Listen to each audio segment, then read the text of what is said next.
Le débat sur l'égalité entre les hommes et les femmes, ou plus précisément le débat sur les droits des femmes, semble ne plus être d'actualité.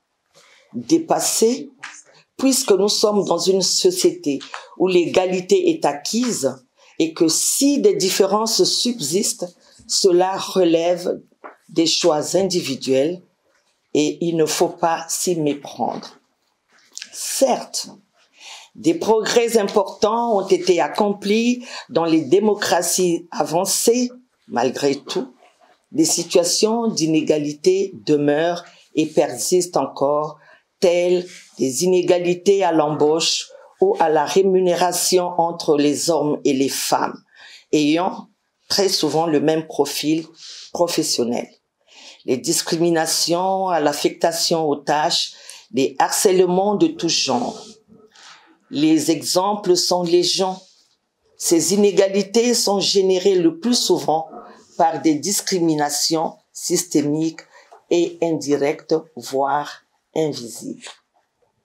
Dans le cas du Congo et de l'Afrique, que nous abordons par le biais des communications et des échanges, l'approche intégrée de la question du genre et de ses droits est un espace en plein défrichement.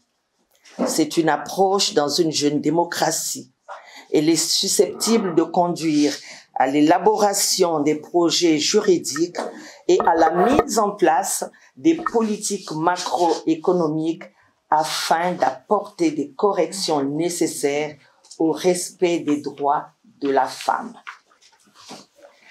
Nous saisissons cette occasion de la célébration de la Journée de la femme militante pour décrypter et analyser les évolutions du statut de la femme, de son implication sociale, politique, économique, dans le but de rétablir une participation égalitaire dans la gestion des affaires publiques dans un pays en quête de justice sociale.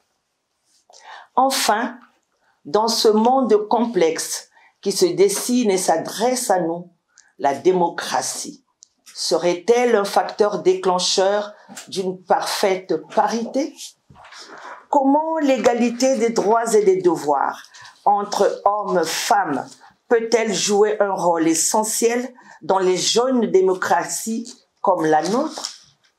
Voilà l'objet du thème complexe qu'aborderont tour à tour nos communicateurs au cours de notre causerie. Camarades, nous ne pouvons pas commencer cette séance sans avoir une pensée pour tous ceux qui sont en souffrance dans des catastrophes naturelles et humaines à travers le monde. Et nos pensées vont vers les étudiants congolais et africains de la Fédération de la Russie et ceux d'Ukraine. Le retour de la paix que tous les habitants dans ces territoires d'Europe est notre vœu le plus cher. Nous comptons bien sûr sur votre participation au débat et nous vous remercions d'avoir répondu à notre invitation et que seule la lutte libère. Je vous remercie. Alors, l'activité de ce jour a pour thème, comme l'a déjà souligné la camarade Françoise Kitoka, l'égalité des hommes et des femmes dans les sociétés démocratiques, les jeunes sociétés démocratiques. Alors, nous avons fait volontairement le choix de nous inscrire dans le sillon de l'activité qui s'est tenue à Brazzaville le 13 mars et qui fixait pour la première fois la première édition de la journée de la militante. Les activités se sont déroulées le 17 mars, mais la date était celle du 13 mars. Et donc, c'est dans ce sillon, dans ce cadre, que nous inscrivons aujourd'hui pour discuter avec vous. Alors effectivement, notre activité est une causerie, un débat, une discussion autour de la question des droits, mais sous le prisme de la femme militante. Alors qu'est-ce que la femme militante? C'est la femme qui s'engage, la femme qui fait le choix, non pas de subir, mais d'agir. Et à cet effet, il met une citation que j'affectionne particulièrement, qui est du comte Montalembert, qui disait que vous pouvez ne pas vous occuper de politique, la politique s'occupe de vous de toute façon. Et donc, effectivement, il poursuivait également en disant que dans les sociétés démocratiques, le danger, ce n'est pas la contestation, ce n'est pas l'opposition, c'est l'indifférence. Par conséquent, il est important que tout le monde s'engage à égalité, femmes comme hommes, pour permettre une bonne marche de la société démocratique.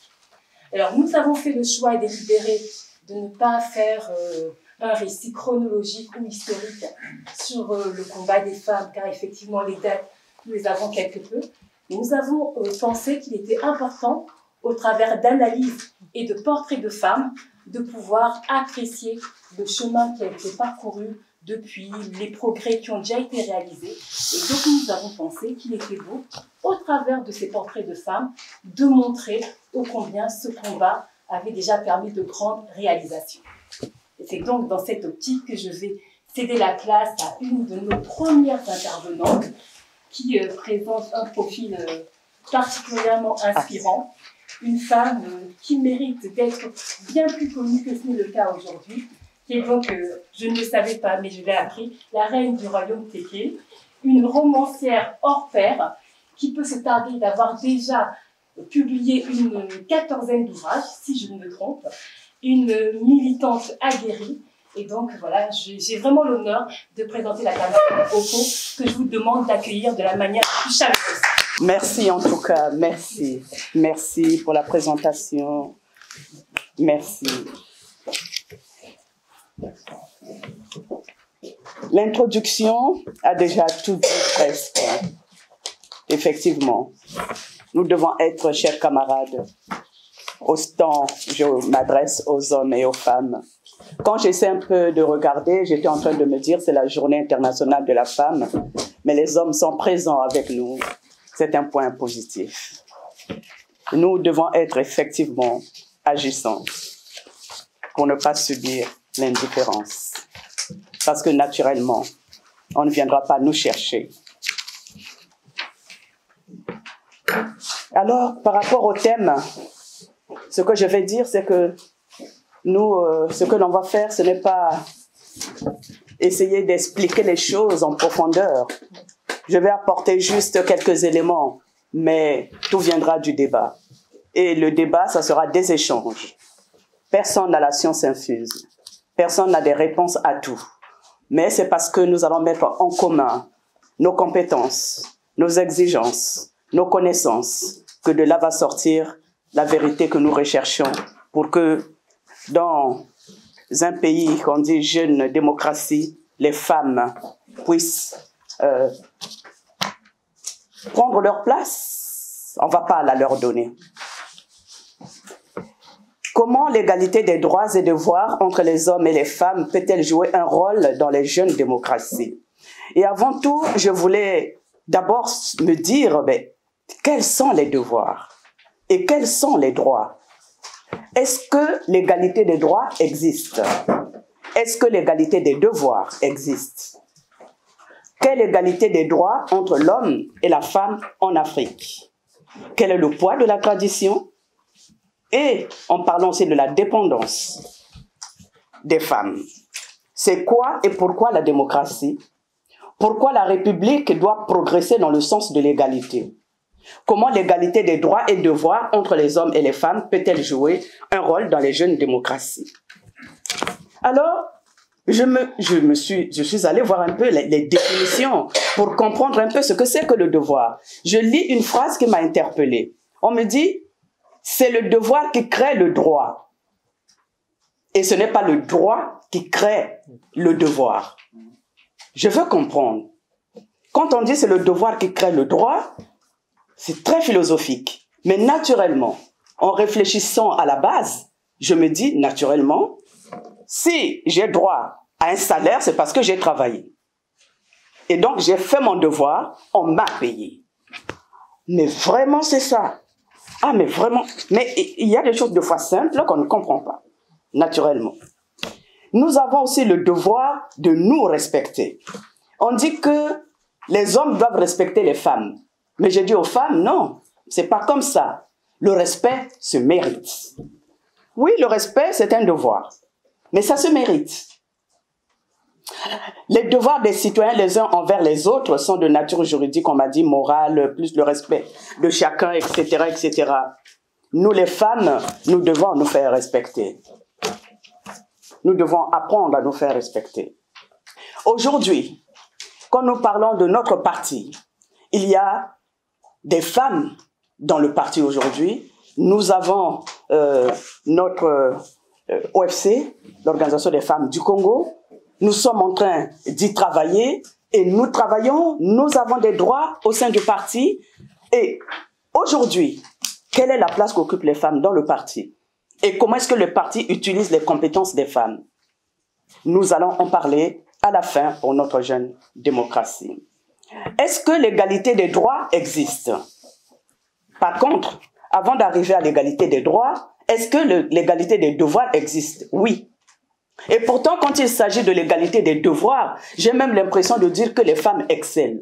Quand on dit d'une femme que la femme est la première éducatrice de l'enfant, c'est un devoir que la femme exerce, naturellement peut-être, mais si aujourd'hui, quand on dit que éduquer une femme, c'est éduquer une nation, c'est un grand devoir que porte la femme depuis la nuit des temps. Mais est-ce que ce devoir, dans les droits, est reconnu? Et ça, c'est la question. Est-ce que l'égalité des droits existe? L'égalité des droits devrait exister. C'est tout à fait naturel. Nous existons, nous sommes des êtres humains, les hommes et les femmes. Nous avons les mêmes capacités intellectuelles. Et non seulement nous avons ces mêmes capacités intellectuelles, comme je l'ai dit tout à l'heure, en parlant de l'homme avec H minuscule, c'est la femme qui met au monde un homme.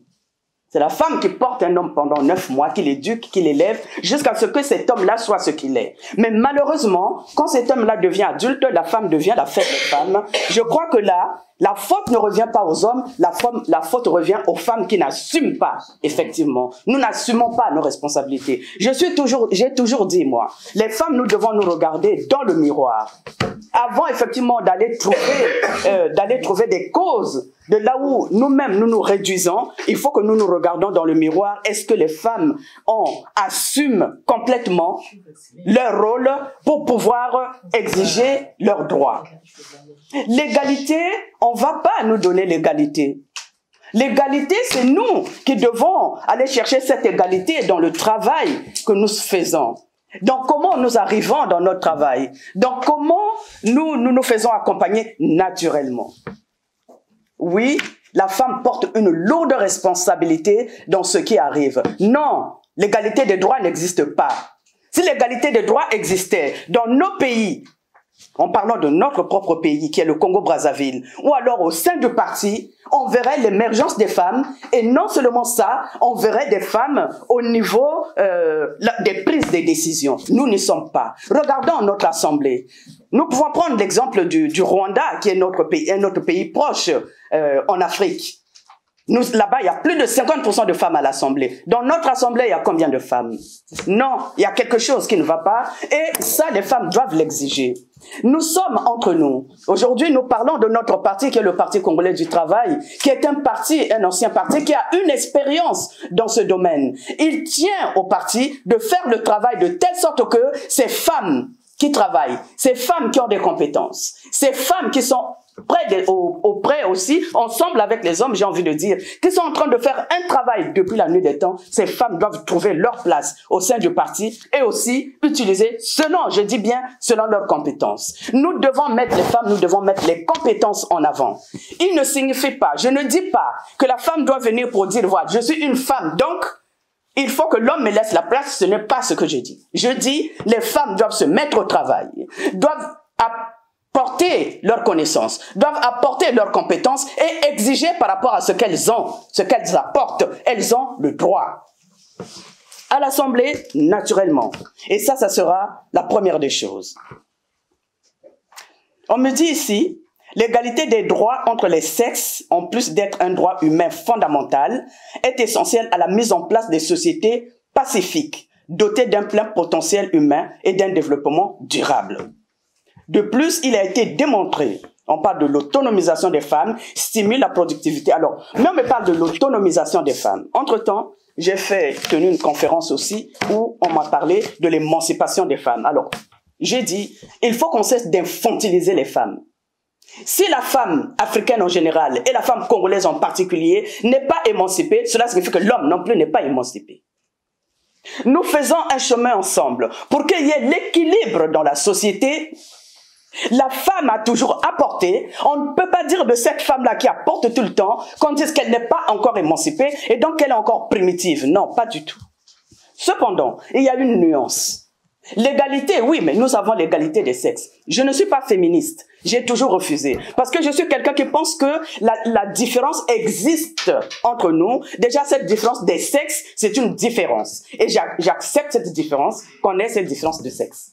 Cependant, les compétences intellectuelles sont les mêmes. Il tient à l'homme ou à la femme de développer d'une façon ou d'une autre son intelligence. À partir de là, oui, il n'y a pas de différence. Et nous devons scinder les deux. La femme congolaise porte un poids en elle, effectivement. Nous avons d'abord le poids de nos traditions. Oui, nos traditions ont toujours fait en sorte de réduire toujours la femme en seconde position. Et ces traditions-là pèsent. Cela pèse. La preuve, aujourd'hui, avec le système de la polygamie chez nous, j'y arrive. Et là encore, les femmes sont responsables de la polygamie au Congo. Si aujourd'hui, cette polygamie reste, c'est parce que les femmes le veulent. Et ce sont les femmes qui l'exigent. Et donc, quelque part, même en portant le poids de la tradition, les femmes aussi elles-mêmes, ce sont les femmes elles-mêmes qui appuient le poids de la tradition. Pourquoi les femmes l'appuient? Parce que les femmes jouent, comment on appelle ça déjà, jouent sur la facilité. C'est quoi la facilité? Au lieu que je fasse moi-même mes propres efforts pour pouvoir m'en sortir, je vais aller m'accrocher à un homme parce que cet homme-là, c'est lui qui va me prendre en charge. Non, il faut qu'elles arrêtent. Tant que les femmes choisiront, la femme congolaise choisira la facilité, elle restera toujours la dernière. Parce que celui qui donne à la main en haut, celui qui prend à la main en bas. Et ça, elles doivent l'assumer. Et ça, c'est le poids de la tradition, ça va avec la dépendance des femmes. Et c'est cette dépendance des femmes qui fait qu'aujourd'hui, la femme congolaise n'arrive pas à s'en sortir. Et c'est vraiment dommage, parce que la femme congolaise est une femme très intelligente. Et si nous voulons qu'au sein du parti, naturellement, que cette femme trouve sa place aussi, comme il se doit, il faut que cette femme sorte un peu de ce cocon, de la tradition, de tout ce qu'elle a dans sa tête, de la facilité, de pouvoir commander, il faut que ça s'arrête. Et à partir du moment où la femme mettra en avant ses compétences, l'homme n'a pas besoin de dire on mettra la femme ici. C'est pas l'homme qui va le dire. Ce sont les hommes eux-mêmes qui feront qu'effectivement, ces femmes méritent. C'est au mérite que nous devons travailler. C'est notre mérite qui doit nous emmener là où nous allons. C'est notre mérite qui doit nous emmener à l'égalité des droits entre l'homme et la femme. Mais ce n'est pas quelque chose qui se donne. Et si nous attendons qu'on nous donne, alors quelque part, prenons notre temps. Pourquoi la République doit progresser dans le sens de l'égalité? Aujourd'hui, notre République a le devoir de reconnaître aux hommes et femmes la même dignité. Organiser la société de sorte que chacun ait les mêmes droits, c'est-à-dire des droits égaux dans tous les domaines, politiques, sociaux, économiques et culturels. On ne demande pas à l'homme, on demande à la République. Et la République peut le faire en mettant en place des moyens de pouvoir d'autorité au sein des gouvernements pour faire progresser l'égalité et la justice. Et ça, naturellement, même quel que soit le combat que nous allons mener, si le gouvernement en place, ou si notre parti, en parlant de notre parti, ne met pas des moyens effectivement pour que cette égalité, pour que les compétences des femmes qui sont là puissent ne pas être reconnues, je ne parle pas de reconnaître les compétences, puissent être utilisées au sein du parti, pour que ces femmes-là aussi puissent quelque part sortir du petit cocon là où on les laisse et occuper des responsabilités dans les prises de pouvoir, alors quelque part aussi, le parti joue le jeu d'essayer de mettre la femme en seconde position. Naturellement, quand vous mettez la femme en seconde position, si le parti lui-même fait reculer les femmes, vous ne trouverez les femmes nulle part. C'est pour cela que le combat de faire en sorte que à l'Assemblée, il y ait l'égalité des personnes à l'Assemblée, pour que les femmes aussi puissent trouver leur place à l'Assemblée, c'est le premier combat que devrait mener notre parti. Si la démocratie, c'est le fait que tous les citoyens participent aux décisions publiques et à la vie politique de la cité, alors les femmes ont le droit de revendiquer la démocratie participative, qui est une forme de partage et d'exercice du pouvoir, fondée sur le renforcement de la participation des citoyens à la prise de décisions politiques. Si l'on veut faire progresser l'égalité des droits entre hommes et femmes, il va falloir combler les lacunes, redistribuer les responsabilités, et c'est ce que j'essaie de dire avec mes mots. Le français n'est pas notre langue, mais quand j'essaie de m'exprimer, j'essaie d'utiliser les mots simples pour pouvoir dire c'est ensemble que nous allons avancer. Tant que nous ne le ferons pas ensemble, c'est-à-dire hommes-femmes, au Congo, pour parler du pays qui est le nôtre, dans le parti, pour parler du Parti congolais du travail, qui est un parti qui a une expérience, alors nous allons toujours reculer. Parce que tant que la femme sera en recul, l'homme aussi le sera. Comment l'égalité des droits et devoirs entre les hommes et les femmes peut-elle jouer un rôle dans les jeunes démocraties? Naturellement, la femme doit acquérir son autonomisation. Elle doit se responsabiliser. Elle doit se prendre en charge. Elle doit s'auto-éduquer. Et son autocritique, le refus de la dépendance, la liberté de penser, d'agir, l'émancipation, le respect naturellement, la confiance en soi et naturellement la connaissance de soi et des autres. J'en ai terminé. Afrikili TV. Afrikili TV, c'est du sérieux. Afrikili TV, ici, vous avez la parole. La chaîne de télé sur le web, pas comme les autres.